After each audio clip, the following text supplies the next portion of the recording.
tremendous looking trophy. Welcome to number one PlayStation podcast in the Oceanias. My name's Dylan Blight. Joining me as always, Ashley Hobley. Hey Dylan, excited to be here, but I'm sorry to report my Fall Guys pro career is not going very well. No, it's surprising to hear that you're back on the podcast, and Yep. it's even weirder considering they didn't launch an esports league for you to even attempt to. Yeah, that was the big drawback. Yeah, That was probably the number one thing that was keeping you from the pro leagues, but that's okay. Yep. So in the trophy cabinet this week, we got a silver trophy for everything from the state of play, and I'm just going to leave it at that because that's probably all it deserves. And not much else happened really, other than everyone crying about the Marvel's Spider-Man stuff. But we're not going to talk about that. A lot of crying. Yeah. Go listen to Arcade Couch if you want to hear us talk about Marvel's Avengers. We talked about it for like 20 minutes, I think, on the latest episode. There you go. First things first, though. Last of Us Part 2, as I figured they would do, they're adding a harder difficulty on a separate trophy DLC pack for free thing. So I presume this is just going to be an update that may or may not just be live by the time this episode drops, because the trophies are live now. So it's grounded mode. You get one trophy for completing the story on grounded, which I grounded on the original one was just, it's super Impossible. fucking hard and have fun. I think you can't use listen mode and all these sorts of things they do. But they got another trophy as well. So that's a silver for beating ungrounded mode. And then you got a bronze trophy included with this thing that says you can't stop this, complete the story with any permadeath setting. I don't know why there's multiple permadeath settings, because you'd think like It's permadeath is in permadeath. its name. Yeah. So I don't know what complete the story with any permadeath setting. Unless maybe you can set it so Like it's like any, unless it's for any difficulty level, it means. Oh yeah, that could be a thing. No, the only other thing I was thinking was like maybe you could set it as like permadeath. If you die, start from the start, or maybe it lets you have like permadeath with, because some games have like Checkpoints. permadeath where you get like 3 checkpoints in the entire game type thing to help. Yeah, It might have that. I don't know. Either way, that seems like pretty more difficult. complicated. Yeah. So considering it's not a short game for starts, Yeah. and onto everything else.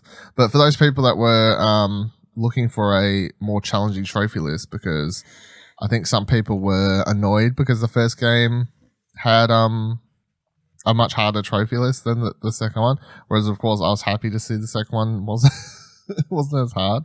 But when I assumed they was going to add grounded down the line anyway. So, but they added grounded when they did the PS4 version originally, I think. So it's come a lot earlier than it did for the first game. Nonetheless, No, on it's good. It's good that they're making the PS4. Oh, a lot of these first party studio games are more accessible to get the platinum trophy. yes, Possibly they have in the past. yeah, because God of War, And then whatever else did the same separately thing. they put something out to make it Yeah, more challenging. it's just, and they just patch in the difficulty. Yeah, I think that's the right way to do it, because I mean, a silver and a bronze though. Is that good enough? no, probably should be a gold for beating on ground. Yeah. I think. Yeah, it's a bit weird. Unless I suppose maybe they were only allowed to use a certain amount of points. So maybe it's like if DLC, if they only had the grounded trophy, maybe that could have been gold. But because they wanted one for permadeath, they had to split it between a silver and a bronze to like equal a certain amount of points they were allocated, kind of thing. Talking about trophies though, so Fall Guys has one trophy that I didn't think anyone would do, but people are actually doing it.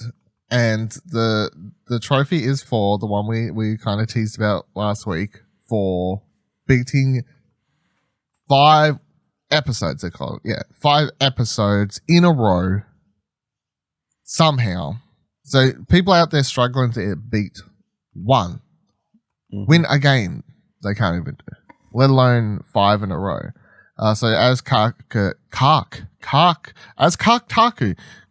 put together in a article, they said Fall Guys contains an achievement or trophy on PS4 called Infallible. To earn it, you've got to win 5 matches in a row. Prior to the Battle Royale game's launch, lead developer Joe Walsh said in a Reddit AMA that he thought one of the game's achievements was so insanely hard, I don't think anyone will ever unlock it.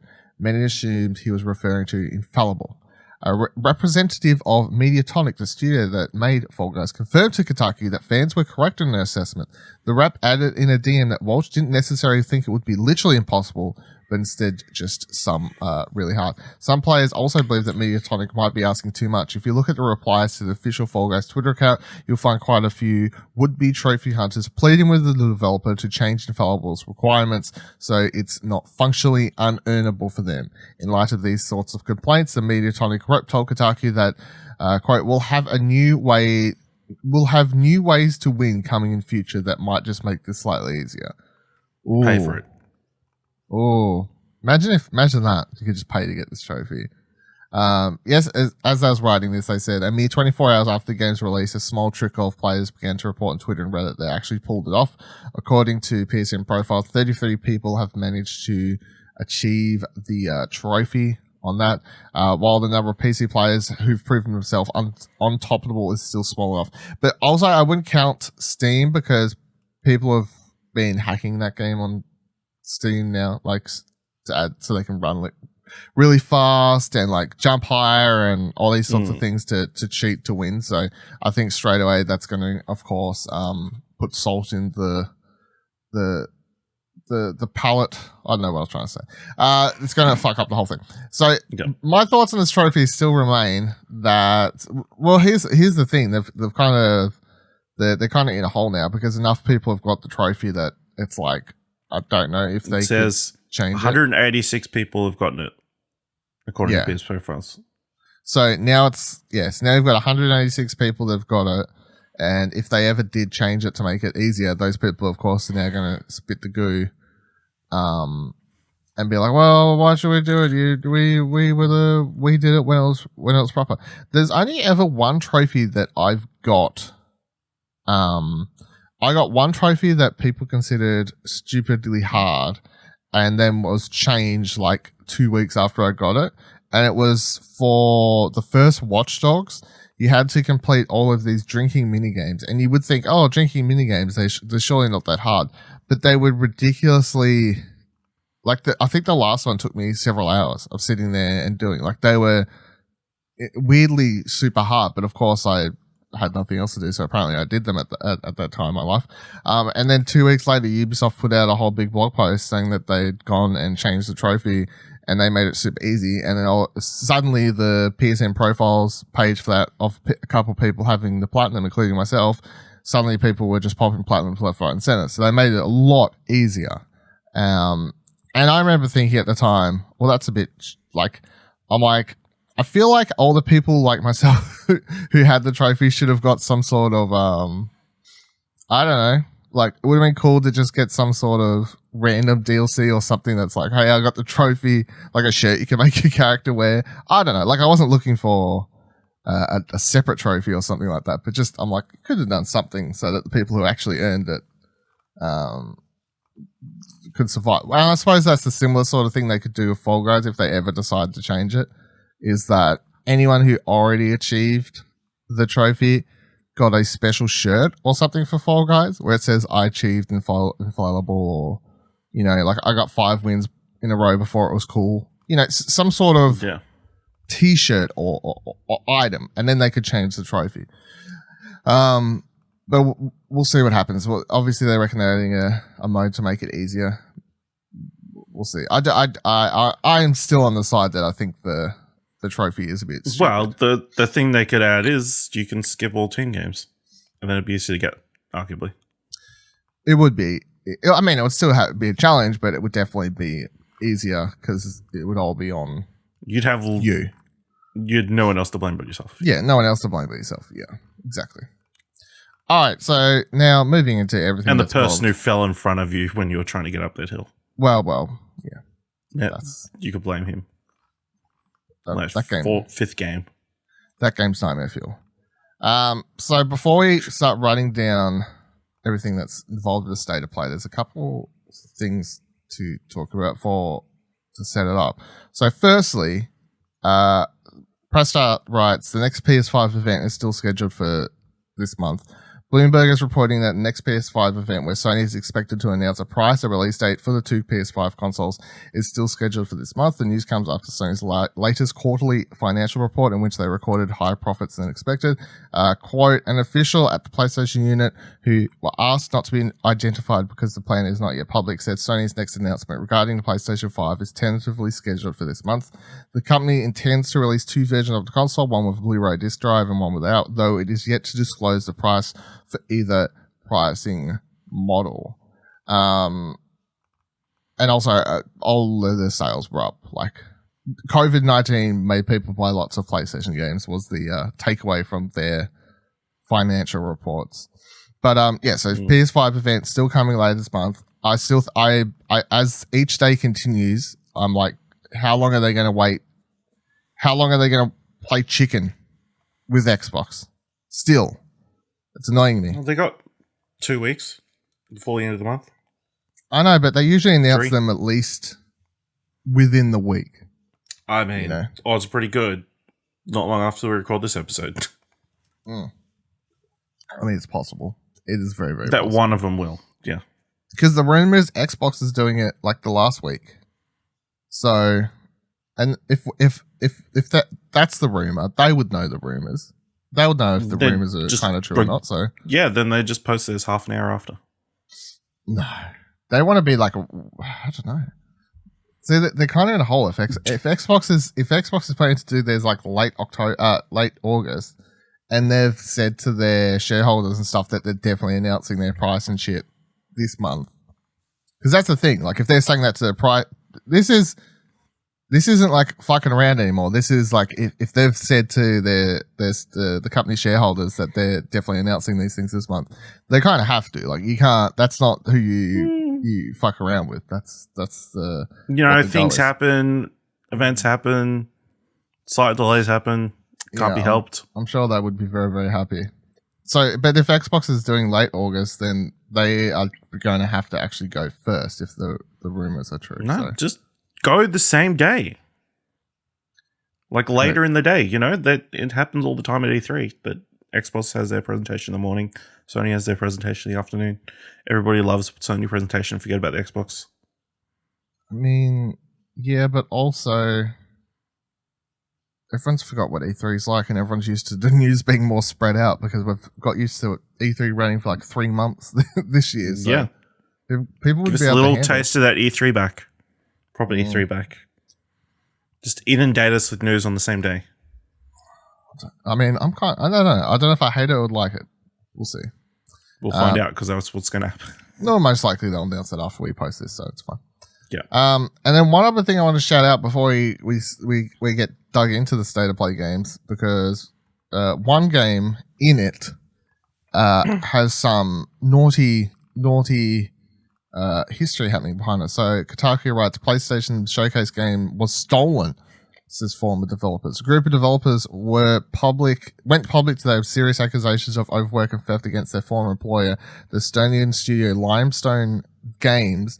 The claims surfaced shortly after a trailer for Aeon Must Die. The game they say was stolen from them was shown during today's State of Play broadcast. In total, 8 members of Aeon Must Die creative team resigned from Limestone Games in June, according to a cache of testimonials published by former employees earlier today. The ex-employees attribute the decision to what they describe as poor working conditions as the studio and the behavior of its chief executive. Limestone Games has not publicly responded to these allegations. Quote, the trailer was created with abuse, manipulation, and theft. The description of a third-party YouTube upload of Aeon Must Die video reads before linking to the aforementioned Dropbox repository. People who have worked on every shot of this are no longer with the company holding IP rights. Some were not even paid for their work. The real IP for the game was stolen, and the creators via foul play. So nothing really else has happened for this, although I assume a lot of people are looking into it because obviously there's lot. There's lawyers involved. And Yes, yeah, I think there's a lot going on there. But so all that stuff was published. There were several sites wrote stories covering the date testimonials because it's already a small team, so it's like that's the majority of the team, and they were all like the main leads that left. So the people that were left on the team were not the leads, whatever you want to call it, not the leads. So that's quite weird. So it's not only do they claim that the game is being continued without like them being actually paid appropriately, or in these sorts of things, then also it's then accusing, of course, Focus Home Interactive of going, oh, that's too bad, and then like paying someone to put together a trailer anyway and chucking it in part of the state of play. And I would assume Sony had no idea of any of this because they would probably just deal directly with the publisher. So if anyone's doing any sort of like kicking dirt under the rug for that game, it would be Focus Home. Yeah. So keep that in mind. We'll talk about the game as if we'll just talk about the game when we run through the list of stuff here in a minute. But it's a weird situation. It's like the Social Network, but Andrew Garfield's character took the company. Yes. Yeah. I guess, but I think a lot of people viewed that as like the better alternative if they want to go back in history and look at that. Yeah. But if the Von Winkles or whatever they were called? Wow. Won. Yeah. The twins, right? No. Yeah, the twins. Yeah. The Armie Hammer twins. Yeah. All right, so we'll run through every game in a moment, but first, what are your overall thoughts on the state of play that we got? It was fine. It lived up to what we were kind of expecting of it being a bunch of stuff that's coming soonish. Some of the gameplay stuff was probably ran a bit too long. I felt like 40 minutes was a bit of a slog, but it was okay. Yeah. There was some interesting stuff, obviously. A nice variety of stuff scattered amongst there. Obviously, a lot of stuff that's come out on other platforms before, that kind of stuff. So, But yeah, it was okay. I thought it was okay. I think I agree it ran a bit too long. Some of the gameplay stuff, you're like, this is quite long. Mostly, though, I'm just very much like, why? I don't know.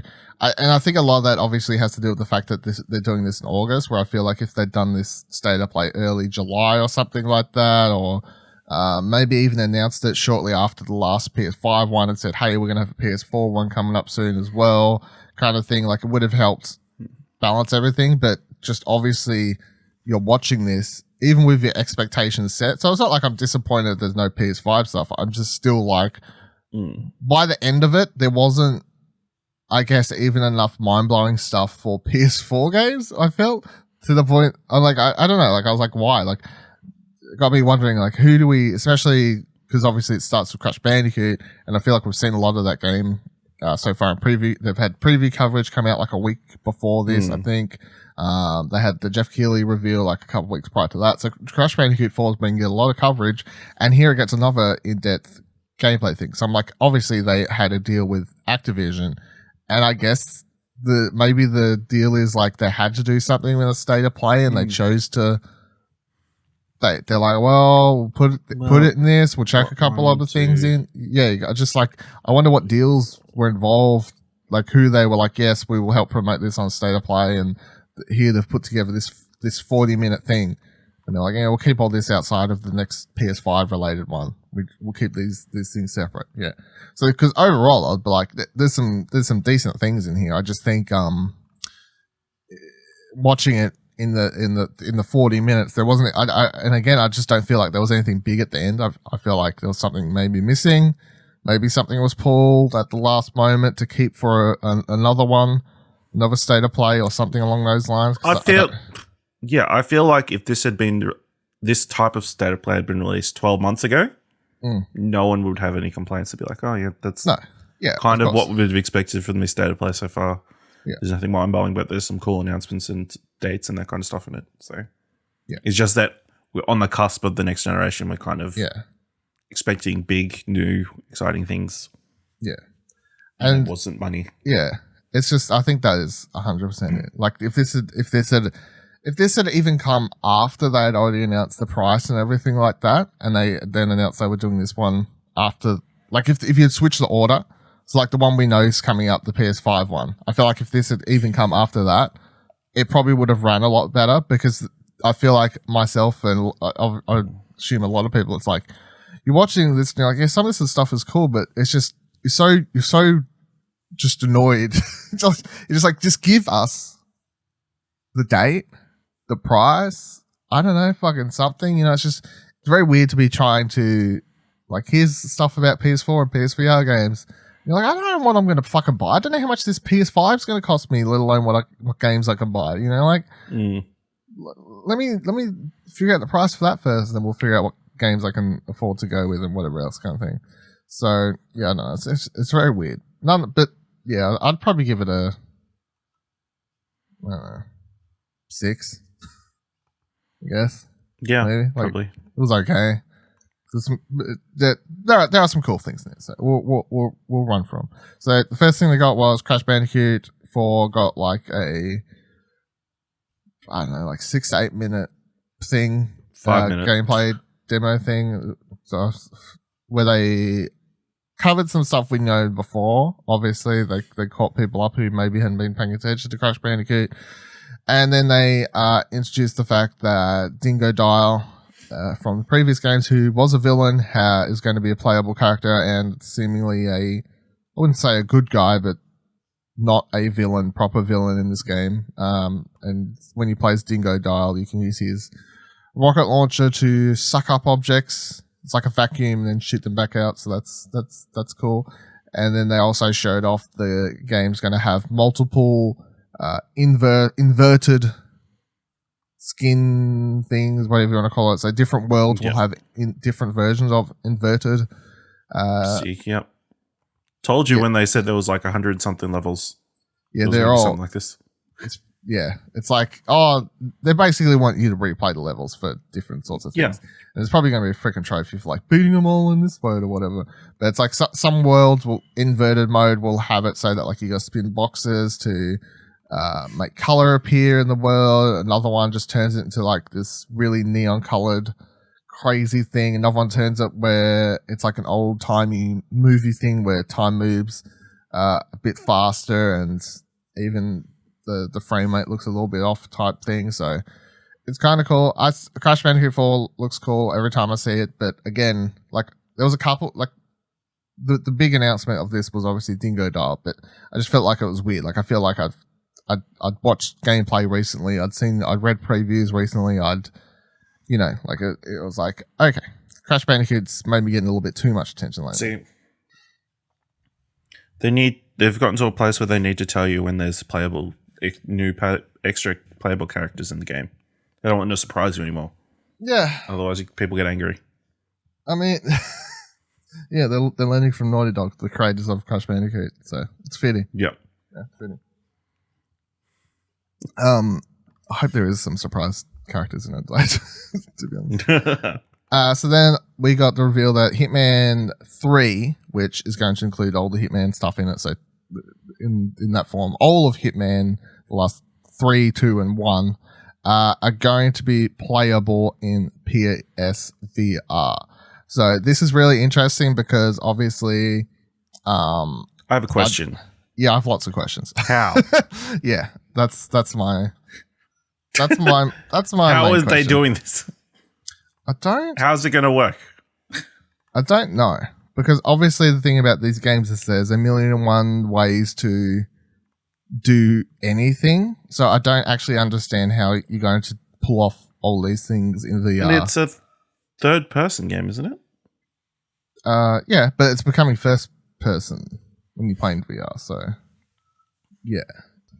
Oh, the other thing I wonder is if what they showed was even like proper gameplay, because obviously it seemed a little bit too cinematic with the fact like he pulls out the rope, whatever they're called, he's like strangle rope things, but like the way he pulled them out, like kind of like held them and, you know, played with a bit, like it seemed a little bit too cinematic-y for the proper gameplay. But I mean, if this is all done properly, that'll be I guess one of the biggest. It would definitely be like one of the biggest VR games ever. Like all 3 Hitman games, all of those maps, all of those levels, everything. It's very confusing. And then, but I'm also just like, how are they selling this? You know what I mean? Like, so let's say you buy Hitman 3 and you get VR like a couple months later and you're going to play it in VR. Can you buy an upgrade price, or is Hitman VR being sold as a separate thing?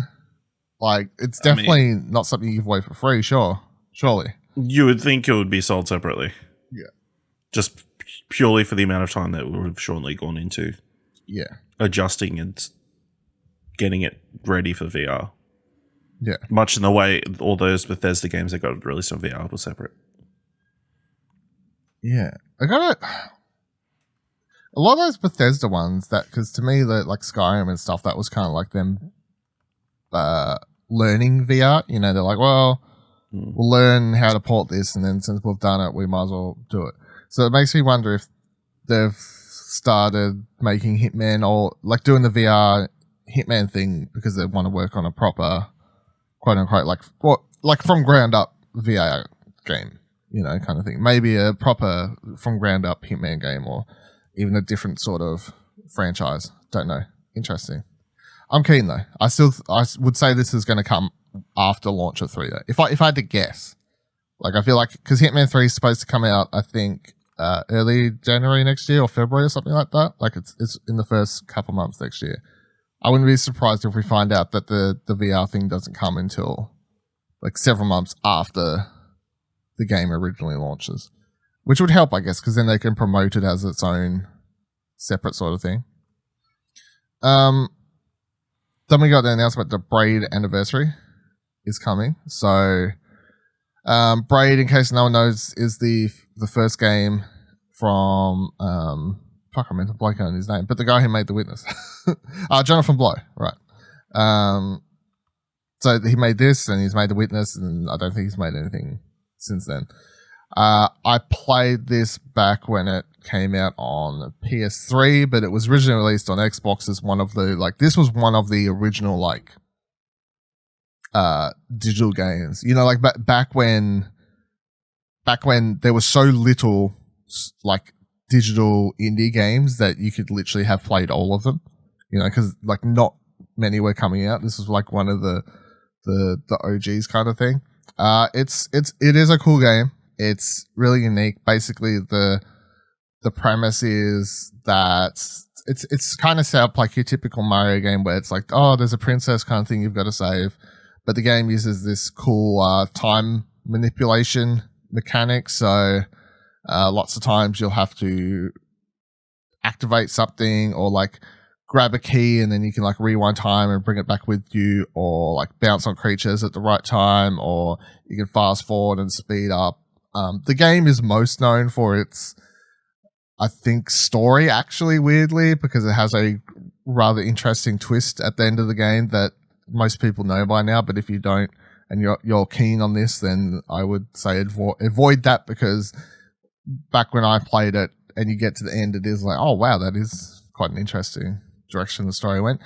Of course, you can play it and ignore the story because it is just a visually pretty, great character designs, great creature designs, these wonderful backgrounds that the game has. Which the key thing for this Ultimate Edition is that the game's going from 720p up to 4K, and the original game's artist David Hellman has hand repainted a lot of the backgrounds to make them look a lot better, and then also it's going to run a lot better with extra pixels in different animations and so things for people who will notice that, which, let's be honest, Ash, ain't gonna be you.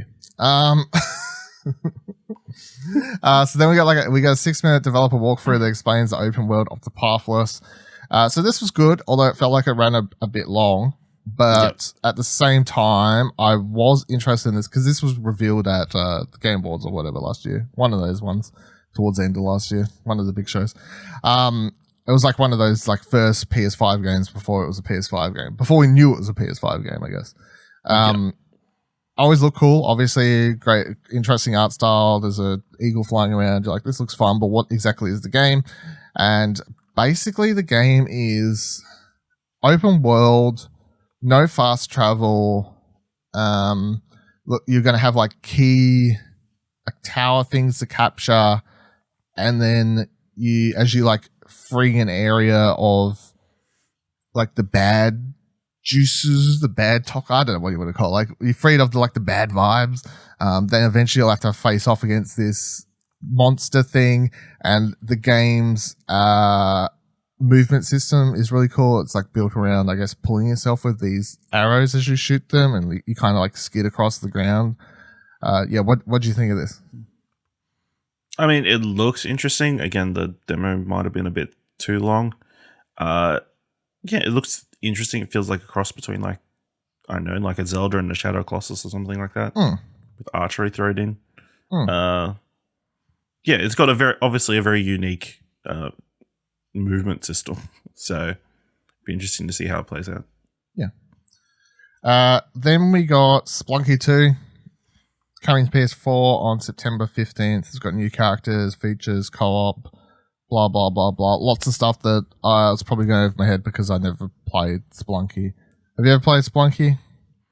I think I think it was free on PS Plus, played it like a couple of times, but it's not my jam. But obviously there's a massive Splunky community that have been waiting for this. I think this was announced at Game Awards as well, so yeah, just around the couple of days now. Yeah, really. Out later this week. So what? No, September 14th, 15th. Next month. Sorry. Yeah, this year is all over the place. Did you think it was September? I was hoping it's September. I don't know if it really helps to hope it's the next month. But if we're just going to be living like this for another 6 months. Oh dear. So yeah, I don't really care for Spelunky either. So for people who are fans, I'm happy for you. The game looked like Spelunky. So then we got a trailer for Genshin Impact. So this is a weeb game, right? It's a big JRPG. It's a big old weeb game. So this is free to play though. Is the thing okay. Yeah, so like if you Google it, which obviously is the thing to do when the trailer just looks like a typical weeb game, but the Wikipedia page reads, for example, Genshin Impact is an upcoming free-to-play open-world action role-playing game, blah, blah, blah, blah, blah, blah, blah. It is coming to both Windows and iOS, and now PlayStation, obviously. Heavily inspired by Legend of Zelda Breath of the Wild in terms of presentation and gameplay. There was a beta test run at the end of June in China. At Sony's China Joy 2019 event, the game was announced. It's been published by PlayStation 4. And then obviously the trailer in this one was like, hey, it's coming to America as well. And there's a Switch version coming. There you go. So it is... I saw gameplay of it. Apparently there's like no proper objectives was the thing. Like there was actually 8 minutes gameplay. I saw someone post up on Twitter and I kind of flicked through it. So it's like a massive big world. It is very much inspired by Zelda to the point like you can climb up to top of mountains and kind of jump off and fly with whatever the hell Link uses to fly, the little cloth or whatever the hell to help float down, to glide down, I guess. And then, yeah, apparently there's no really proper objectives. You kind of just like explore, meet people, talk to them. They give you missions, but you don't have like a proper mission structure or something. So, yeah, I don't know. It doesn't super intrigue me to be honest. But just in general, it's interesting, but not necessarily the game itself. Yes. So then the next one we got was that Aeon Must Die. Everything we said apart, I wouldn't be super interested in this. It looks like a side-scrolling beat 'em up, I guess, of sorts, but with monster creatures or something along those lines. It did have a very... You got to give props when props is there, but like if you weren't interested in the gameplay of this, the trailer was still quite cool. Like, they had voices and setting up the story and lots of things like that. So, but yeah, it looks like a side-scrolling beat 'em up, but I'm not particularly like super side-scroll beat 'em up fan, so you got to do something enough to hook me. And I don't think even if this game wasn't having some weird stuff happen behind the scenes, I would be interested. And then we got one other game we've talked about before. This Anno Mutationum. Yep. Again, didn't say the name of the game in the trailer. Mistake. So we've talked about this before because it's had a trailer during one of those China. It was one of the games from the China Hero Project. Yeah, there we go. Hero Project. That's it. So for this trailer, added stuff I don't think we've seen before. So like it showed off like the Cyberpunk City stuff, the character running around. It showed off some of like the side scrolly, I guess like missions in the game, because like I guess the roaming around the city seems like in between missions maybe, and then you've got the missions where it's like side scrolling and you got a giant sword and you're fighting people. But then they had something at the end of this where it seems like, I don't know, some weird in character moment. I don't know. I don't know what the fuck's going on in this game, to be honest. I have no idea. It looks kind of cool. I don't think the trailer was super intriguing though. In fact, I actually think the one we watched, the original one, was better than this one. So yeah, I wouldn't rate this one too highly.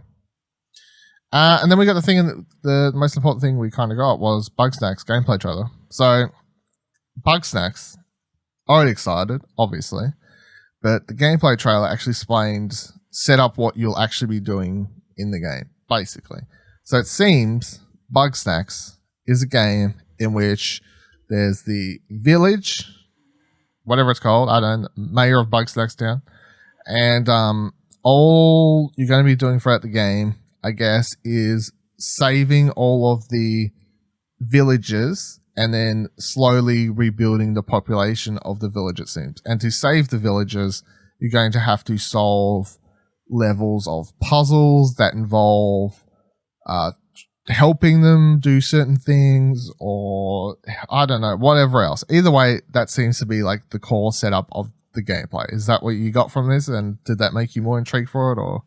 Yeah, it seems to be like a weird, almost like Pokemon-esque, try and catch all these Pokemon, except using different traps and kind of things to catch all these Bugsnax. You gotta collect them all. Bugsnax. And then the city gets bigger, and obviously there's some sort of mystery about the creature at the end of the first trailer and that kind of thing. So it looks much deeper than probably thought initially. Yeah. And then you're going to be eating these Bugsnax to get different things to, I guess, help you catch other Bugsnax or something. Yeah, I guess maybe you need certain ones to solve certain puzzles. I don't know. Maybe you need to eat donut ones to eat your own hand because you run out of food, but I don't know. Either way, I'm keen. Can't wait. Bugsnax looks great. Bugsnax.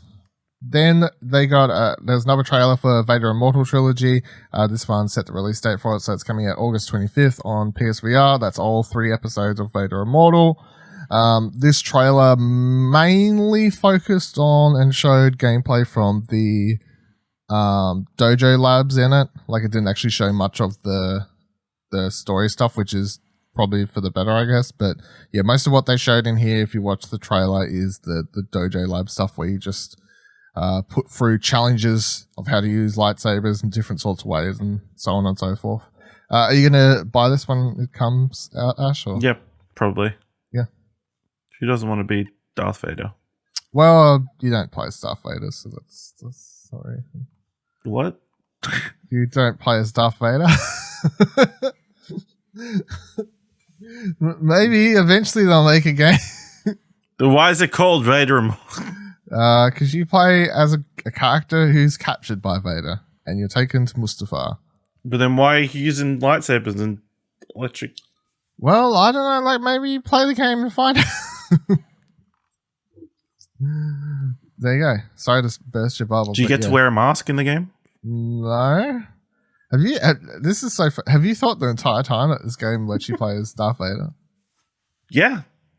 His name's in the title of the game. Yeah, to help sell it. Here's how False marketing. The game starts. You're on your ship, and then all of a sudden you get like dragged in to a planet, and then oh no, you're captured. And then one of the coolest and scariest parts of the game, in like this is like the first 10 minutes I'm spoiling, is you're being held like in a prison room on a Empire ship or an Empire room, something like that. I can't remember. And then you see at the end of the corridor, doors open, smoke everywhere type thing. And it's just Darth Vader down there, and just him walking towards you, clunk, clunk, clunk, and he gets to you. And I remember when I was playing it, you're just like. Because he's tall, but when you play in VR, you're like, yeah, they really got his height right, because I had to literally like be like, "Hello, sir, please don't hurt me." Then we got trailer for Controls or expansion. So the second Control expansion is coming out August 27th. This one is introducing Alan Wake and tying in all the universes and building the Remedy universe of connected games. If you want to hear us talk a little bit about what that is, and if we think it's going to be super cool, go listen to this past Monday's episode of Arcade Couch. We talk about it for a bit on there. Obviously, I'm excited to play this. I will be definitely playing this ASAP as soon as it drops. Really excited, but I really like Control in general, so I'd just play anything, to be honest. So then we got Auto Chess. It's coming to PS4. Too late? Or not, Ash? I mean, it'll be the first auto chess game to come to PS4, so I mean, it's got that going for it. Yeah. Yeah, of all the auto chess ones, I think this is it's not bad, but I mean, it's the most uninteresting because it's not attached to a previously made property, which makes it less interesting or less exciting to get into. It'd be interesting to see how it actually controls on PS4. Because obviously it's like a bunch of menus and that kind of thing. It's just like, I think it'll just be more tedious and annoying than playing on. Yeah, I feel like on your phone or your PC. Yeah. Yeah, I don't really care. Like, obviously, if I was going to play an auto chess game, I'd probably just boot up League One. Yeah. There's no. I mean, maybe I'll dive in. I don't know. Is this free to play on other things, or is this it's free to play? Okay, so it'll be free to play on PS4 as well. So I guess maybe then I just obviously can check it out for free to see how it plays. I don't know. If it had an easy platinum, that'd be handy. We'll see. So then they got the Pedestrian. This game is already out on Steam. It came out earlier this year. It's coming out on PS4 next January. So I'd never heard of it until this trailer, though. Yeah. Cool looking puzzle game in which you're playing like a little stickman character, and you're kind of playing across the field of sticky notes on office walls or like signs on streets and all sorts of different things like that. It looks unique. The reviews for the PC version, like the Steam page, it's got positive reviews, so that's cool. I don't know if I would be going back to play a PS4 game in January next year that's already available on PC though, so that's probably not going to work for me. Then we got Hood, Outlaws and Legends. So this game got a very cinematic trailer, but what it actually is, and it's coming to PS4 and PS5 in 2021, is you play as one of two teams in a multiplayer game, and you're attempting to pull off a heist, but there are AI patrolling at the same time. So it's you versus the other team, but also there's AI. And I think it's like 3v3, but then AI involved, and that's kind of what the trailer is supposed to be representing. Like you see this team sneaking and trying to steal this loot, and there's AI enemies, but then they get involved in a bit of a tussle. I don't know. I would assume that maybe if you're playing the game and you're sneaking in, I guess alerting the guards would have to be really bad. Like you would assume if they want to make the AI powerful enough that neither team would want to really set off the alarm of the AI, that would kind of help, I guess. Otherwise, people are just going to run around and start shooting one another or whatever. Because obviously with the name Hood and the way it's setting itself up, the game is like you're trying to make players be stealthy and whatnot. So I don't know. What do you think of this though? Yeah, I mean, it looks interesting. Obviously, the Robin Hood aspect kind of makes it a little bit more interesting than just generic medieval kind of stuff. But yeah, it could be interesting if it, like, obviously 2 teams against each other and then like a AI third party that you have to contend with as well. Yeah, I feel like I'd be more intrigued if I got actual gameplay. Like, yeah, because for all we know, this could come out and be an isometric like game. You know, like I don't know. So I'm intrigued to find out more in gameplay, but the cinematic trailer didn't do much for me. I thought the cinematic trailer was kind of boring, and it didn't even really explain what the game was. It wasn't until I read what it was after. I'm like, oh yeah, that sounds like an intriguing concept. I just wish I had seen some gameplay of that. So then they revealed that Temtem is coming to PS5 in 2021. So this is a pretty big deal, I feel like. Obviously, Temtem, in case people don't know. Finally, Pokemon comes to PS4. That's, PS5. PlayStation. Yeah. That's basically what this is and why this is a pretty big deal, because Temtem came out on PC earlier this year. From what I've seen, mostly from people who've tried it out, like decent reviews. People, I haven't seen like anyone we know or anyone I really follow like get super into it, but from what I could tell reading through forums and stuff quickly to see like, do people hate this game or not yet? But most people that are playing it seem to like it. Obviously, it's got that MMO thing of people having certain issues or whatever. So by the time it comes out on PS5, presumably a lot of the things people don't like will possibly be fixed, which would be good. But yeah, basically Temtem is just Pokemon the MMO. Like you literally capture creatures and you battle with them, and it's got wild grass and whatever. It's literally someone set out and said, hey, you know, everyone's been asking for a Pokemon MMO for a very long time. Well, we're just going to make it. And they made it a original IP. And PlayStation people get to play it on the PS5 in 2021. Whether or not this comes to Xbox as well, I don't know. I don't know if PlayStation maybe got some sort of exclusive little thing here we don't know about. Who knows these days? But yeah. Would you try this out? Put Spider-Man in the game. Yeah. Yeah, I think I'll probably try it out. It's not free. It's not free, but you know, I think you have to buy. Give it a go, maybe. I think I wanted to give it a go on PC, but I think they had like, it's one of those ones where you had to pay like $60 straight up. It wasn't like, it was like an early access. Yeah. But you couldn't pay like $15 for, you know, like, so you pay $15 and try it for like a month. You know what I mean? Like, no, not pay $60. No, it's like a full game. So it's what Steam. It's $54.95 at the moment. So which is full price. Expected to be full price when it comes out on PS5 as well, some point in 2021. And then the reason I feel like something got cut is because the way the show ended was very weird. Just I would have actually nearly switched and ended with Temtem because I feel like that was a bigger announcement, but sure. We got nearly 9 fucking minutes of Godfall gameplay. It was a deep dive into the combat and how it works. And by God, was this the most boring part of the show.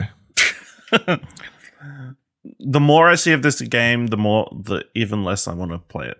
Yeah. To be honest. That's how it's working. Because I feel like if you go back and listen before we saw gameplay, it's like Godfall. It's like the PS5. Yeah. First PS5 game. We're so excited for it. Pretty much. No. Then the more they've shown us, the more I'm just like, I hate you. I hate this game. I hate the music you put in that one trailer, the dubstep one. I hate every time there's gameplay shown for it. It's never actually proper gameplay. It's always just like deep dive versus like tutorial how to fucking block and counter in a thing. But I also, one thing I feel like goes against this is it just does not look very good, but they keep telling you it looks good.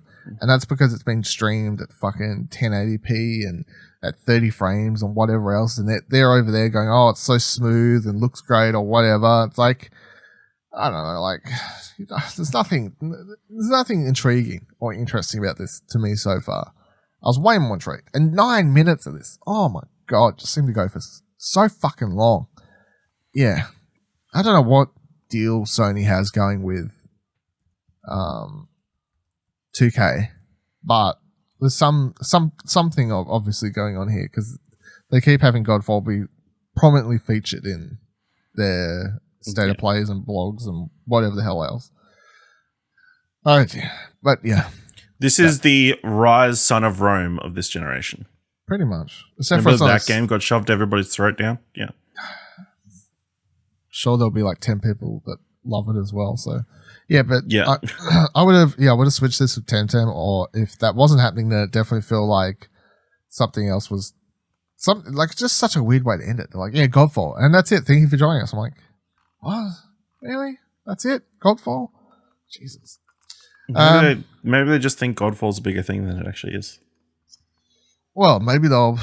I hate to burst their bubble, but I think they're wrong. So that's fine. Any other comments you want to say wrapping up that state of play? No. Yeah, I didn't think so. No, it's fine. Looking forward to the next one. Yeah, I am very much looking forward. Got that out of the way. To the next one. I mean, overall, like some solid announcements, but I mean, just in a weird package. Yeah, there's some solid stuff in there, obviously. It's like, oh, the Crash stuff looked cool. Hitman VR, really cool, obviously. Temtem PS5, that's a cool announcement. Like, but then they're just surrounded by lots of weird things, including 9 minutes of Godfall gameplay. I think if you'd cut that, I think I would have liked it more than I actually did. Yeah, I'd agree. Like, 30-minute video. That's it. It's fine. Yeah, I think that I would agree with that also. But unfortunately they didn't, so then I left it going. Fucking Godfall. Godfall. Love that. Favorite game. Yeah. Pre-order that sucker. Alright, thank you for joining us this week on Platinum Explosion. Don't forget you can follow us on Twitter by heading to explosionnetwork.com/Twitter. Suggest topics or send in questions for the show by emailing mail@explosionnetwork.com with the subject line Platinum Explosion.